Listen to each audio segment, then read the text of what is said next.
ফ্যাসিস্টরা আপনাদেরকে হুমকি ধমকি দিচ্ছে, কয়েকদিন করে তারাও সোজা হয়ে যাবে। আপনারা ভয় পাবেন না, আপনারা ভয় পাবেন না। আল্লাহর হস্তে আপনাদের কাছে অনুরোধ রইল, কালকে প্রত্যেকটা লোক 3 দিনের সিএল ছুটি নিয়ে সচিবালয়ে আসবেন না। বাংলাদেশ সচিবালয় কর্মকর্তা কর্মচারী সংযুক্ত পরিষদ, নুরুল ইসলাম সভাপতি, মুজাহিদুল ইসলাম মহাসচিব। কিন্তু আপনারা অনেকেই দেখছি বাংলা প্রেস করার সময় এই নামগুলি আপনারা ইউজ করেন না। দয়া করে আপনারা বাংলাদেশ সচিবালয় কর্মকর্তা কর্মচারী সংযুক্ত পরিষদের প্রেসিডেন্ট নুরুল ইসলাম এবং মহাসচিব মুজাহিদুল ইসলামের নাম ব্যবহার করে আপনারা প্রেস রিলিজ করবেন, আপনাদের কাছে বিনীত অনুরোধ। এবং আমাদের কর্মসূচি চলবে এবং আরো চলবে। আপনাদের সকলকে অসংখ্য ধন্যবাদ। আসসালামু আলাইকুম।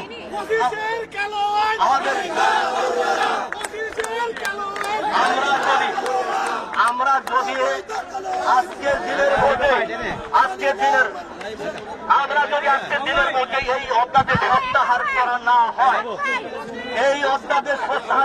হলে আমরা এমন কঠোর কর্মসূচি দেব যে সচিবালয় কেউ ঢুকতে পারবে না। এবং আমাদের সমর্থনের সমন্বয় পরিষদ সারা বাংলাদেশের 64 ডিস্ট্রিক্টে তারা তাদের অফিসে অবস্থান কর্মসূচি পালন করতেছে, শিক্ষা ভবনে অবস্থান কর্মসূচি পালন করতেছে, সমবায় ভবনে অবস্থান কর্মসূচি পালন করতেছে। আমরা এটা সারা বাংলাদেশের সরকারি জানাবো, আপনারা যেখানে আছেন প্রত্যেকেই তার নিজস্ব অফিসের সামনে অবস্থান কর্মসূচি নেন। কারণ এই কালো আইন শুধু সচিবালয়ের জন্য না, সমগ্র বাংলাদেশের সরকারি 18 লক্ষ কর্মচারীর জন্য এই কালো আইন প্রণয়ন করা হয়েছে। আমরা এর বাতিল চাই। আমাদের সবককে সারা বাংলাদেশে আন্দোলন গড়ে তোলেন।